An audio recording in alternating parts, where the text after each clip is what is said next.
आदरणीय अध्यक्ष जी,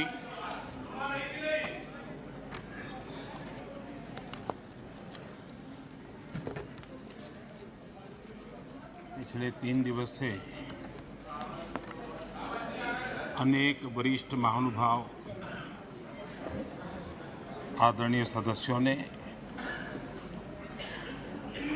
अपने विचार व्यक्त किए हैं।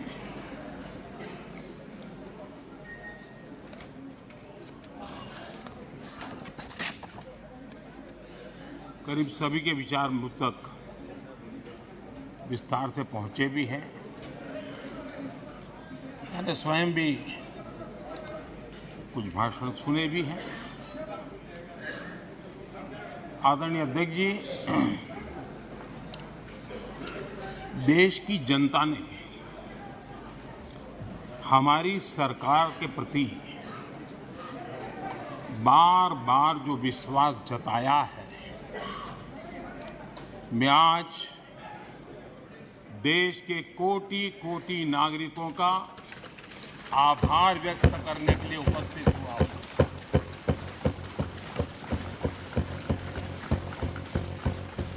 और अध्यक्ष जी कहते हैं,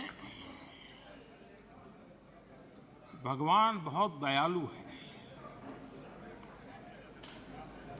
और भगवान की मर्जी होती है कि वो किसी न किसी के माध्यम से अपनी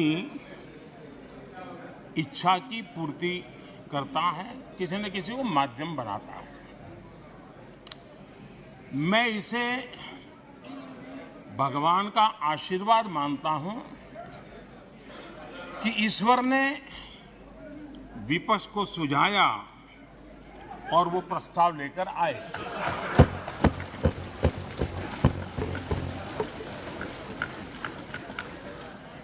दो 2018 में भी ये ईश्वर का ही आदेश था, जब विपक्ष के मेरे साथी अविश्वास प्रस्ताव लेकर के आए थे। उस समय भी मैंने कहा था कि अविश्वास प्रस्ताव हमारी सरकार का फ्लोर टेस्ट नहीं है। मैंने उस दिन कहा था, बल्कि ये उन्हीं का फ्लोर टेस्ट है। ये मैंने उस दिन भी कहा और हुआ भी वही। जब मतदान हुआ तो विपक्ष के पास जितने वोट थे उतने वोट भी वो जमा नहीं कर पाए थे।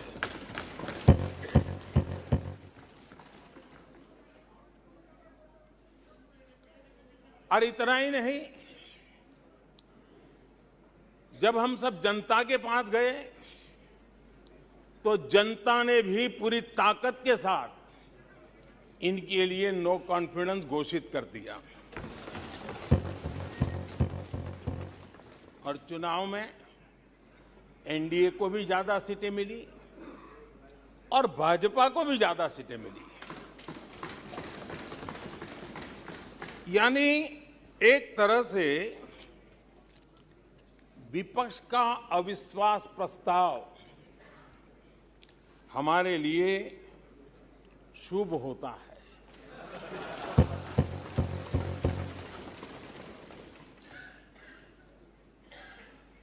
और मैं आज देख रहा हूं कि आपने तय कर लिया है कि एनडीए और बीजेपी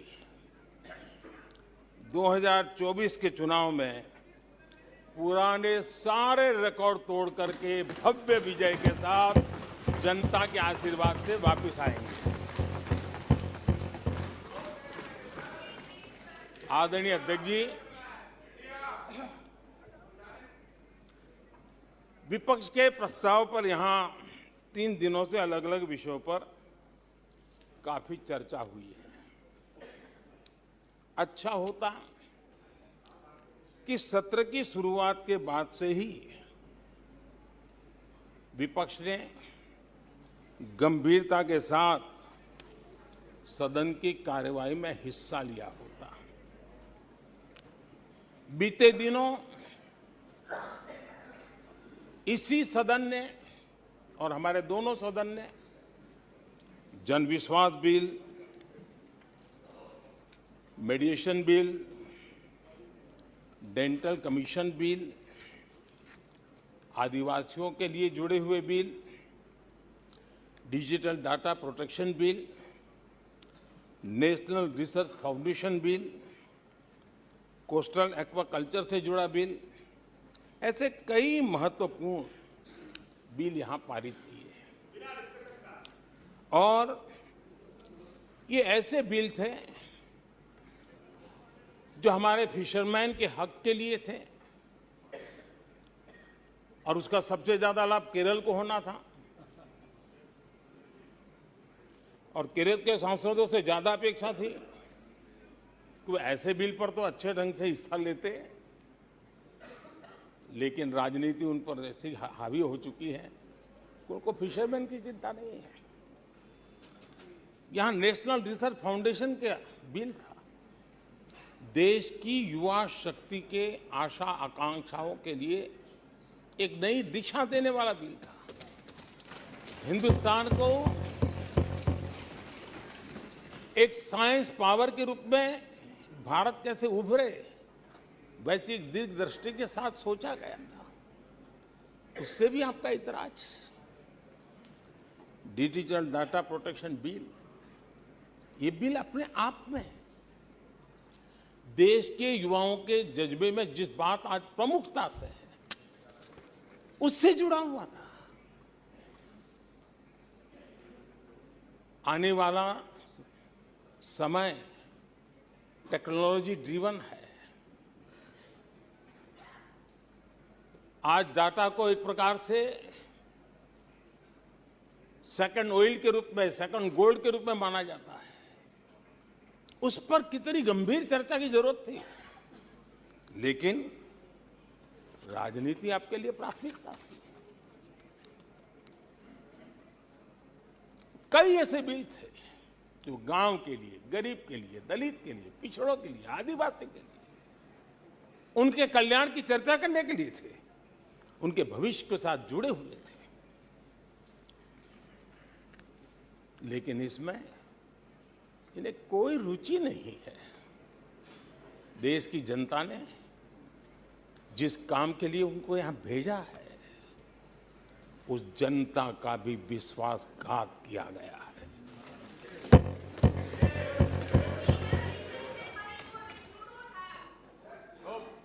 विपक्ष के कुछ दलों के लिए उनके आचरण से, उनके व्यवहार से उन्होंने सिद्ध कर दिया है कि देश से ज्यादा उनके लिए दल है, देश से बड़ा दल है, देश से पहले प्राथमिकता दल है। मैं समझता हूं आपको गरीब के भूख की चिंता नहीं है, सत्ता की भूख, यही आपके दिमाग पे सवार है। आपको देश के युवाओं के भविष्य की परवाह नहीं है, आपको अपने राजनीतिक भविष्य की चिंता है। और माननीय अध्यक्ष जी, आप झूठे एक दिन सदन चलने भी दिया, किस काम के लिए?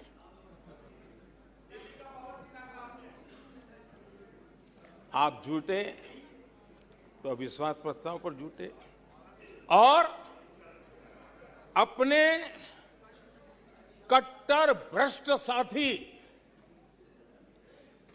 उनकी शर्त पर मजबूर होकर के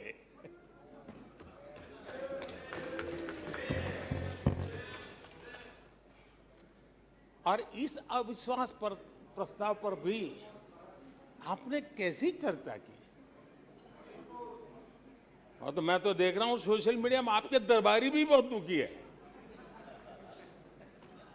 ये हाल है आपका। और अध्यक्ष जी देखिए, मजा इस डिबेट का कि फील्डिंग विपक्ष ने ऑर्गेनाइज की, लेकिन चौके छक्के यहीं से लगे।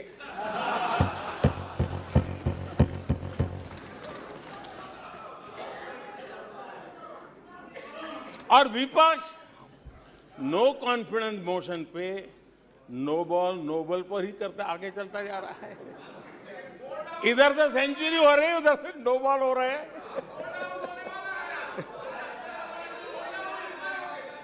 अध्यक्ष जी, मैं हमारे विपक्ष के साथियों से यही कहूंगा कि आप तैयारी करके क्यों नहीं आते जी? थोड़ी मेहनत कीजिए। और मैंने 5 साल दिया आपको मेहनत करने के लिए। 18 में कहा था कि 23 में आप आना, जरूर आना। 5 साल भी नहीं कर पाए आप लोग। क्या हाल है आप लोगों का, क्या दारिद्र्य है।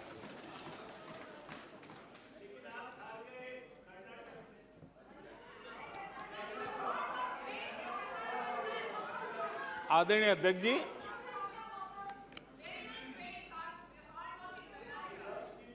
विपक्ष के हमारे साथियों को दिखास की, छपास की बहुत इच्छा रहती है, पर स्वाभाविक है। लेकिन आप ये मत भूलिए कि देश भी आपको देख रहा है। आपके एक एक शब्द को देश गौर से सुन रहा है। लेकिन हर बार देश को आपने निराशा के सिवाय कुछ नहीं दिया है। और विपक्ष के रवैये पर भी मैं कहूंगा, जिनके खुद के वही खाते बिगड़े हुए हैं, जिनके वही खाते खुद के बिगड़े हुए हैं, वो भी हमसे हमारा हिसाब लिए फिरते हैं। माननीय अध्यक्ष जी, इस अविश्वास प्रस्ताव में कुछ चीजें तो ऐसी विचित्र नजर आई जो न पहले कभी सुना है, न देखा है, न कभी कल्पना की है। सबसे बड़े विपक्षी दल के नेता को बोलने की सूची में नाम ही नहीं था। और पिछले उदाहरण देखिए आप। 1999 में वाजपेयी सरकार के खिलाफ अविश्वास प्रस्ताव आया। शरद पवार साहब उस समय नेतृत्व कर रहे थे। उन्होंने डिबेट का नेतृत्व किया। 2003 में अटल जी की सरकार थी। सोनिया जी विपक्ष की नेता थी। उन्होंने लीड ली। उन्होंने विस्तार से अविश्वास प्रस्ताव रखा। 2018 में खड़गे जी थे विपक्ष के नेता। उन्होंने प्रोमिनेंटली विषय को आगे बढ़ाया। लेकिन इस बार अधीर बाबू को क्या हाल हो गया। उनकी पार्टी ने उन्हें बोलने का मौका नहीं दिया। ये तो कल अमित भाई ने बहुत जिम्मेवारी के साथ कहा कि भाई अच्छा नहीं लग रहा है, और आपकी उदारता थी कि उनका समय समाप्त हो गया था तो भी आपने उनको आज मौका दिया। लेकिन गुड़ का गोबर कैसे करना, उसमें ये माहिर है।